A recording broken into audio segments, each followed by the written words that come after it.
G'day guys, Robert from Outback Equipment. Continuing on with our Tinny build series today, we're installing a brand new fuel system, upgrading our fuel tank and fuel fittings. Jump straight into it.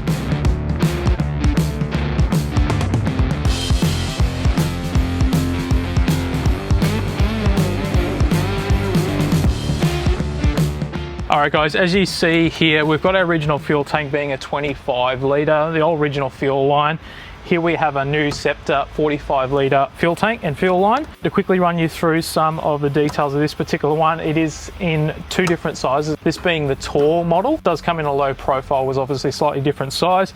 This is probably the better fit for our particular fit out today. Reason why we're changing this today is that the old fuel tank, in terms of its gauge, some of the fittings obviously starting to wear out. Also having the two-stroke on the back of the boat, it's going to be using a little bit more fuel. So we're wanting extra long range, going up to that 45 litre. Some of the fittings and bits and pieces we do have here, just your original fuel cap, fuel breather, actually have a nice gauge on the top there. The fuel fittings and replacements, what we're using today are from Relaxin. This being a universal kit. This one doesn't come with the fittings because we are going to be using the ones on the original fuel line, but you can pick these up in a kit with all your fittings and bits and pieces to suit Suzuki, Yamaha, Mercury, so they're a great all-around kit. All your original fittings on the original tank are of stainless steel, so they're a Barb sort of fitting, so they're going to be perfect to reuse. We'll probably even reuse the hose clamps too guys, because they're stainless steel. Again, we're going to be just using our original fuel fittings. If you're having and reusing your fittings, we're just going to use a flat blade screwdriver, just removing that hose clamp. Just notice that there's an actual split in our fuel line. It's not all the way through, but certainly obviously over time it's going to be wearing right down a little bit more, so good thing we're replacing it now.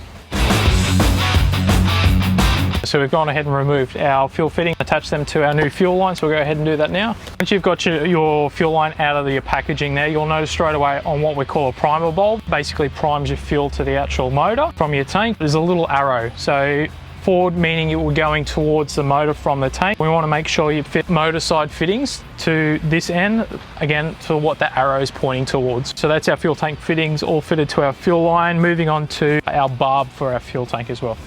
Alright guys, so on our fuel side, our tank side, we've got our Barb, so that's what our fuel tank hose connects into. We're going to reuse this one just with a shifter or a ring spanner there guys. You go ahead and remove that one. So where our Barb fitting is just on the top there where our fuel tank gauge there is. You'll see a little red cap there, which we'll go ahead and remove, and just connecting in your other existing Barb fitting.